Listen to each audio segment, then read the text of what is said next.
thank you, Margaret, for the opportunity to come and talk to everybody. And really what I'd like to do is give the opportunity to answer any questions that anybody may have today. And I know that a lot of times you go to these things and you're shy or don't want to bring up a difficult question, or there's something that's gnawing at you. I promise I won't get offended. I promise you can ask any question that you want, and I will give you the straight answer as far as I know. I do have a lot of knowledge about a lot of topics, not by choice, but just because I've been kind of forced into these things and into exploring some of these things in my role as the executive director. It's been since last July. It seems like it's been like 10 years, to tell you the truth. But we've made a lot of changes. There's a reason for all of them. You may not agree with them, but at least you should know what the reasons are. They were thought out. They were carefully planned, and I want to have the opportunity to answer any of those questions that you may have. So again, I will not take offense, I promise. Any question at all, I want to give you, I'll give you the opportunity to ask them. I want to start off by kind of talking about the bigger economy, about the country, about the world, where I see it going, because we as a marine industry are really, I think that our issues are associated more with the world economy than they are with anything that we've done right or we've done wrong. And I wouldn't have said that 2 years ago. I thought that we had a lot greater control over our destiny 2 years ago. But today I feel that the world economy has changed so much, that the national economy has changed so much, that really we at the marine industry are almost getting dragged along, kind of like trying to swim upstream in a lot of cases, where it's really, really difficult to see. And anyway, so I want to talk about that. In general, the economy has recovered. When I started this job, the Dow was around 10,000, and I always said I said when the Dow gets to 12,000, then you're going to know the economy's back, and then we need to look and see what's going on. And for a long time, we were able to say the economy's not back, it's just a recession, it's just a recession. Well, we've been over 12,000 for a while. And this morning it looks like it's going to keep going, staying well over 12,000, maybe even hitting 13,000 before we know it. If that's the case, why isn't our marine industry booming again? And that's really the big question that all of us need to be asking ourselves. And I'll tell you why I believe that is, and it has to do with the weak dollar. And all of you are hearing about how the dollar keeps going down and down and down. The euro keeps going up. That has a lot of bright spots and creates a lot of opportunities, but it really is, as our country, a bad indicator. We are becoming what Mexico used to be, a place where you get stuff cheap, a good place to visit because it's a great deal. And that really is associated more than anything else with the amount of national debt that we have. As you roll up more and more debt, which we've incurred incredible amounts of debt over the last 18 months. As that debt goes up, you have to issue more dollars to pay that off. And just simple supply and demand, the more dollars you're printing, the less it's worth. And that's exactly what's happening to ourselves.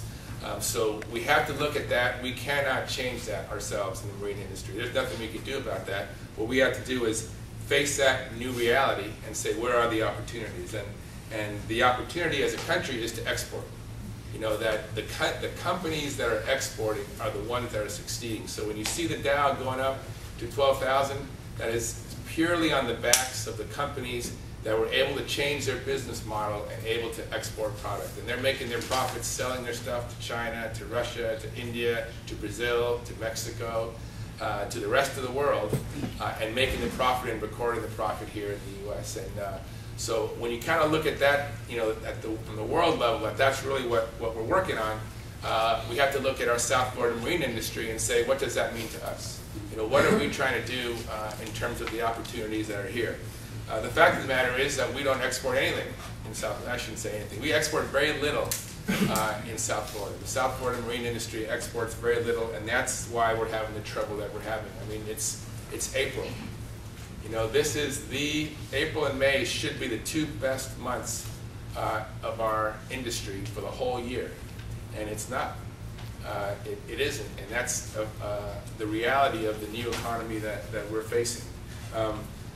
I don't want to say that this is going to be a downer speech. I'm not trying to depress anybody. At the end, I'll talk about opportunities, because there are a lot of opportunities, but it starts with really recognizing what are the facts, and then, as Christy said, how do we work together to deal with those things? The difficulty with exporting, applies to all businesses. It applies to the boatyards, it applies to subcontractors, it applies to a marina, it applies to the Fort Lauderdale Boat Show, and it applies to the associations just like this one, just like the MIASF. We're all tied in this thing together. So what really are the opportunities to export? The opportunities to export are to sell products to other markets. They're to open service facilities in other markets. A lot of companies are opening up service facilities. Ward's Marine has a facility outside of the country. Jimmy's Prop Shop, I know, has an operation outside of the country. Bradford has an operation outside of the country. So a lot of us are able to, or have been able to, set up an operation out of the country, but most of us, including my company, is not able to. Most of us, including our association, is not able to set up a foreign affiliate to be able to offset those things. So we have to figure out, how do we export while we're here in the U.S. And the way that we export is by selling our services to foreign-owned vessels. When you can get a foreign-owned vessel to come to a South Florida facility and buy your products, you are in effect exporting. Because that money ultimately is coming from an owner in Russia, in Europe, and wherever it may be, and he is, in effect, when you sell to that vessel, it is just like exporting. And that's really the biggest opportunity that all of us have, is in getting more boats to come from wherever they may be and getting them to buy more product while they're here. I want to talk about if we're gonna attract more vessels. What really are the things that we need to do to attract more vessels? And it really comes back to a basic business model. Most of us are in service or some sort of service-related business, and really there's three factors for any company. You got price, you have quality, and you have speed. And those are the three variables of a business, and everybody kind of picks where they're going to be on that, price, quality, and speed, and that's your kind of your business mix. You're never the best at all three. You don't want to be the best at all three. You're going to pick two, and a great company picks two. A bad company is good at one of them. And I'll give you an example that doesn't apply to the marine industry. Just shipping. For example, FedEx. What is FedEx really good at? Speed, for sure, and quality. Guaranteed, when it absolutely, positively has to be there overnight. But they're not the cheapest. They're good at those two. What's UPS Ground really good at?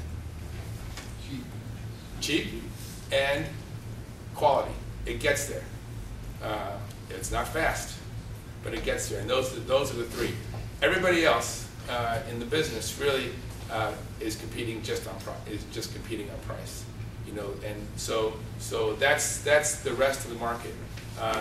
The U.S. Postal Service, what are they good at? We don't know. Exactly. Stamps.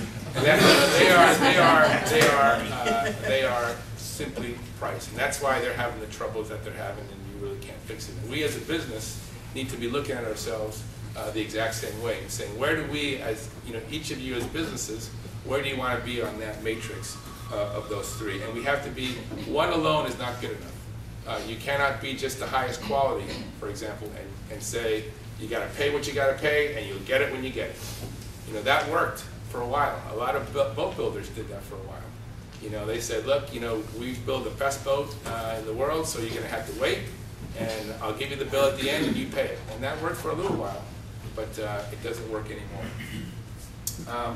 I want to talk a little bit about Rybovich because I know that that's a topic that a lot of folks have discussed, including in this setting, because we are also victims of these same kind of rules. The same things apply to us in terms of having to export more, in terms of trying to figure out where the company is on the three issues of price, quality, and speed. First of all, I want you to know that Rybovich the plan was to try to build that facility, that kind of facility, in Fort Lauderdale, and it still is impossible to build that kind of facility in Fort Lauderdale. That's why we ended up having to go to West Palm to do it. The regulations here are impossible. The locations are not possible. In a lot of ways, we were victims of our own success here in Fort Lauderdale. The cruise industry is taking up all the area, all the space in the port. That's the logical place for that kind of facility to go. And as an industry, we simply can't compete with the tourism industry, which is basically what those cruise ships are. So the closest place to build that facility was in West Palm Beach, and even then was almost too far. It was almost too far, because all the expertise and the knowledge is here in Fort Lauderdale, and you cannot recreate it in Stewart. I live in Fort Lauderdale, and I don't like driving to West Palm. When I do, I sure as heck would never drive all the way to Stewart just to go to work every day. And so much of the subcontractors and skills and talent is here in Fort Lauderdale. So I think West Palm Beach was just within the range of what's possible. Nonetheless, West Palm Beach, Miami, and Fort Lauderdale is really one market.